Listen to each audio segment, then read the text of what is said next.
በዓለም የፖለቲካ ትርምስ ውስጥ የታሪክ መጋረጃ በሞስኮና በዳቮስ መካከል ለሁለት ተቀዶ ሊወድቅ ተቃርቧል። ከሁለተኛው የዓለም ጦርነት ወዲህ አውሮፓ ካየችው እጅግ ደማዊ ጦርነት ጀርባ ዛሬ አዲስና አስፈሪ ካርታ እየተሳለ ይገኛል። ዶናልድ ትራምፕ፣ ቭላዲሚር ፑቲንና ቮሎዲሚር ዜሌንስኪ የሶስቱ ሰዎች ዕጣ ፈንታ ብቻ ሳይሆን የመላው ዓለም ሰላም በአንዲት ብዕር ጭረት ላይ ተንጠልጥሏል። ዶናልድ ትራምፕ ስምምነቱ ቀርቧል ሲሉ፣ ፑቲን ደግሞ በክሬምሊን ሚኒስትር አዳራሽ ውስጥ የትራምፕን ታማኝ ሰዎች ተቀብለው የዩክሬን ግሞት ደብዳቤ ሊፈርሙ ጥቂት ሰከንዶች ብቻ ቀርተዋል። ከክሬምሊን ቀዝቃዛ ግድግዳዎች በስተጀርባ ዛሬ ሐሙስ የሩሲያው ፕሬዚዳንት ቭላዲሚር ፑቲን የትራምፕን በጣም ታማኝ ሰዎች ያሬድ ኩሽነርንና ስቲቭ ዊትኮፍን በቤተ መንግስታቸው ተቀብለዋል። የሩሲያው ፕሬዚዳንት ቭላዲሚር ፑቲን የአሜሪካው ፕሬዚዳንት ዶናልድ ትራምፕ የዩክሬን ጦርነትን ለማቆም የሚያስችል ስምምነት በጣም ቀርቧል ማለታቸውን ተከትሎ በዛሬው ዕለት በሞስኮ ከአሜሪካ ልዩ መልእክተኞች ስቲቭ ዊትኮፍና ያሬድ ኩሽነር ጋር ይመክራሉ ተብሏል። ፕሬዚዳንት ፑቲን ይህንን ይፋ ያደረጉት ረቡዕ ምሽት በሩሲያ የደህንነት ምክር ቤት ስብሰባ ላይ ሲሆን ውይይቱ በትራምፕ የሰላም እቅድ ረቂቆችና የሰላም ቦርድ በሚለው አዲስ ሀሳብ ላይ ያተኮረ እንደሚሆን ታውቋል። ይህ ተራ ዲፕሎማሲ አይደለም። ይህ የጥላዎች ድርድር ነው። ትራምፕ የገዛ አማቻቸውን ኩሽነርን ወደ ሞስኮ የላኩት ምክንያት ነው። ኩሽነር ቀደም ሲል በመካከለኛው ምስራቅ የአብርሃም ስምምነትን በመፈረም ዓለምን ያስገረመ የድብቅ ስምምነቶች መሐንዲስ ነው። ዛሬ ደግሞ የሰላም ቦርድ የተባለውንና የዩክሬን ወደፊት ዕጣ ፈንታ የሚወስነውን ምስጢራዊ ረቂቅ ይዘው ሞስኮ ገብተዋል። ፑቲን ረቡዕ ምሽት በሰጡት መግለጫ ከአሜሪካ መልእክተኞች ጋር የሚኖራቸው ቆይታ ዩክሬንን ስለማረጋጋት እንደሚሆን ተናግረዋል። ነገር ግን ከቃላቶቹ በስተጀርባ ያለው ሁኔታ ደምን የሚያቀዘቅዝ ነው። ሩሲያ በ2005 ብቻ በየቀኑ ከ12 እስከ 17 ስኩዌር ኪሎ ሜትር የሚደርስ የዩክሬን መሬትን በኃይል እየቀማች ወደፊት እየገሰገሰች ነው። ፑቲን ዛሬ በድርድር ጠረጴዛ ላይ የተቀመጡት በአሸናፊነት መንፈስ ነው የሚሉት ተንታኞች ትራምፕ ስምምነቱ በጣም ቀርቧል ሲሉ፣ ምናልባትም ዩክሬን ግዛቷን ለሩሲያ አሳልፋ እንድትሰጥ ግፊት ሊያደርጉባት እንደሆነ ይገመታል ሲሉ ያታሉ። በሌላ በኩል ቅድም ሲል በስዊዘርላንድ ዳቮስ በሚካሄደው የዓለም የኢኮኖሚ ፎረም ላይ አልገኝም ያሉት የዩክሬኑ ፕሬዚዳንት ቮሎዲሚር ዜሌንስኪ ሀሳባቸውን ቀይረው ከፕሬዚዳንት ትራምፕ ጋር ለመገናኘት ወደ ስፍራው ያመራሉ ተብሎ ይጠበቃል። ትራምፕ በዳቮስ በሰጡት መግለጫ ሁለቱም መሪዎች ስምምነት ላይ ለመድረስ የሚችሉበት ደረጃ ላይ መሆናቸውን ጠቁመው አሁኑ ተስማምተው ስምምነት ካላደረጉ ሞኞች ናቸው ሲሉ በጠንካራ ቃላት ተናግረዋል። በበረዷማው የስዊዘርላንድ ከተማ ዳቮስ የዓለም ባለሀብቶችና መሪዎች በሚሰበሰቡበት ስፍራ ዶናልድ ትራምፕ ሌላ እሳተ ገሞራ ተኩሷል። ትራምፕ በልበ ሙሉነት ተነስተው ፑቲንና ዜሌንስኪ ስምምነት ላይ ሊደርሱ ጥቂት ቀርቷቸዋል ካሉ በኋላ ዓለምን ያስደነገጠውን ያን ንግግር ተናገሩ። ካልተስማሙ ሞኞች ናቸው። ኢፍ ዘይ ዶንት ዘይ አር ስቱፒድ። ይህ ተራ ስድብ አይደለም። ይህ የትራምፕ የመጨረሻ ማስጠንቀቂያ ነው የተባለ ነው። ትራምፕ ለዜሌንስኪ እያሉት ያሉት አንድ ነገር ብቻ ነው፣ ወይ ተስማማ አለዚያ የአሜሪካንን ድጋፍ ታጣለህ የሚል። አውሮፓውያን በዚህ ድርድር ውስጥ ቦታ የላቸውም። የትራምፕና ፑቲን አስተዳደር ለብቻ እየመከሩ ባሉበት ወቅትም እንደ ጀርመንና ፈረንሳይ ያሉ አገራን ሀገራት ወደ ዳር መገፋታቸው በዩክሬን በኩል ስጋት እንዳያብብ አድርጓል። ይህ በእንዲህ እንዳለ የኔቶ ጸሐፊ ማርክ ሩት ትራምፕ በግሪንላንድ ደሴት ላይ እያደረጉት ያለው የይገባኛል ጥያቄ የአውሮፓን ትኩረት እንዳይከፋፍለው ስጋታቸውን ገልጸዋል። ሩት በዳቮስ በሰጡት አስተያየት ምንም እንኳን የግሪንላንድ ጉዳይ በሰላም መንገድ መፈታት ቢኖርበትም በአሁኑ ወቅት የኔቶ ቁጥር አንድ ቅድሚያ የሚሰጠው ጉዳይ ዩክሬን መሆን እንዳለበት አሳስበዋል ሲል ሮይተርስ ዘግቧል።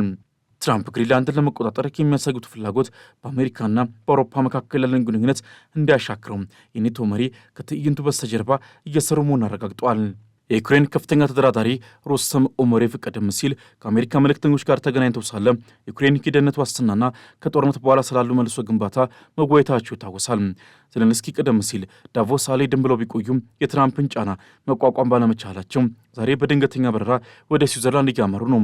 ትራምፕ ባሳለፍነው ሳምንት ዜሌንስኪን ለሰላም ትልቁ እንቅፋት ሲሉ ጠርተውታል።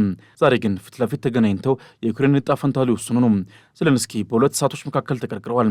በአንድ በኩል የህዝባቸው ጽናት፣ በሌላ በኩል ደግሞ በትራምፕ የሚመራው የአያላን ሀገራት ጫና። የኔቶ ጸሐፊ ማርክ ሩት ዛሬ በዳቮስ ያሳዩት ጭንቀት የአውሮፓውያን ስጋት ነው። ትራምፕ አይናቸውን በግሪንላንድ ላይ ጥለው የአውሮፓን ሉዓላዊነት ጥያቄ ውስጥ በከቱበት በዚህ ወቅትም ሩት ቅድሚያ ለዩክሬን ንጽ በማለት እየተማጸኑ ነው። ካልተስማሙ ሞኞች ናቸው የሚል ትራምፕ ዛቻ ለዜሌንስኪ የተላከ የሞት ማዘዣ ያህል ነው። ትራምፕ እያሉ ያሉት ወይ ትፈርማለህ አለዚያም ዩክሬን የምትባል ሀገር ከካርታ ትጠፋለች የሚል ነው። ዜሌንስኪ ዛሬ ዳቮስ የሚገኙት ለድርድር ሳይሆን በትራምፕ የተዘጋጀላቸውን የውርደት ሰነድ ለመቀበል እንደሆነ ይገመታል። የአሜሪካ መልእክተኞች ስቲቭ ዊትኮፍና ከዩክሬን ተደራዳሪዎች ጋር ሲገናኙ ትኩረታቸው ስለ ዩክሬን ነጻነት ሳይሆን ከጦርነት በኋላ ስላለው መልሶ ግንባታና ስለ አሜሪካ የንግድ ጥቅም ብቻ ነበር። ሩት እንደሚሉት ትራምፕ በግሪንላንድ ጉዳይ ከአውሮፓ ጋር የሚፈጠሩት ግጭት ፑቲንን ይበልጥ ያበረታተዋል። ኳሶ ልንጥለው እንችላለን በማለት ያስጠነቀቁት የኔቶ መሪ የምዕራቢያን አንድነት በግሪንላንድና በዩክሬን ሽኩቻ ምክንያት ሊፈርስ እንደሚችል ገልጿል። ትራምፕ ግን ደንታ የላቸውም። አሜሪካ ትቅደም በሚለው መርሃቸው አውሮፓን ለሩሲያ አደብ አሳልፈው ለመስጠት በምን መልኩ ወደ ኋላ እንደማይሉ በግልጽ የሚያሳይ ነው። ትራምፕ የሚከተሉት የሰላም ቦርድ የተባለው አዲስ ፖሊሲ ምንድን ነው? የፖሊሲ ጦርነትን እንደ ንግድ ድርድር የሚያይ ነው። ትራምፕ ፑቲንን ምን ትፈልጋል ይሉታል። ፑቲንም መሬት ትፈልጋሉ ይላል። ትራምፕ ዘለንስኪን ምን ትፈልጋል ይሉታል። ዘለንስኪ ደህንነት ትፈልጋል ይላሉ። በዚህ ስሌት መሰረት ዩክሬን መሬቷን ሰጣለች፣ አሜሪካ ደግሞ የደህንነት ዋስትናን ለዩክሬን ሰጣለች። ነገር ግን ይህ ዋስትና ምን ያህል አስተማማኝ ነው? ሩሲያ ከጥቂት ዓመታት በኋላ ቀሪውን ዩክሬን ላለመውረሯ ምን ዋስትና ይሰጣል? የሚሉ ጥያቄዎችም አሁንም አልተመለሱም። የኔቶ ዋና ጸሐፊ ማርክ ሩት ዛሬ በዳቮስ ታይቶ በማይታወቅ ጭንቀት ውስጥ ሆኖ መቅረባቸውም የዚህ አመላካች ነው። ሩት እንደሚሉት ትራምፕ አይናቸውን በግሪንላንድ ላይ ጥለው ከአውሮፓ ጋር የሚፈጠሩትን የቃላት ጦርነት ፑቲንን የሚያበረታታቸው ይሆናል ሲሉም አጥብቀው ተናግረዋል። ኳሱን ልንጥለው እንችላለን በማለት የተማጸኑት ሩትም ትኩረታችን ዩክሬን ላይ መሆን አለበት ብለዋል። ትራምፕ ግን ግሪንላንድን ለመቆጣጠር ያላቸው ፍላጎትም የአውሮፓን አንድነት ከመሰረቱ እያናጋው ነው። አሜሪካና አውሮፓ በግሪንላንድ ጉዳይ ሲጣሉ ፑቲን ጦር ግን በየቀኑ የዩክሬን ከተሞች ይገዋጡ ቀጥሏል። ሩት ከትዕይንቱ በስተጀርባ ሆነው ትራምፕንና አውሮፓን ለማስታረቅ ቢጥሩም ትራምፕ ግን አሜሪካ ትቅደም የሚለው መርሃቸውን መተግበራቸውን ቀጥሏል። አውሮፓውያን ፑቲን ዛሬ ዩክሬንን ካሸነፈ ነገ ኔቶን ይመታል ብለው ቢጮሁም ሞስኮ ግን ይህ ተረት ነው በማለት ታጣጥሏለች።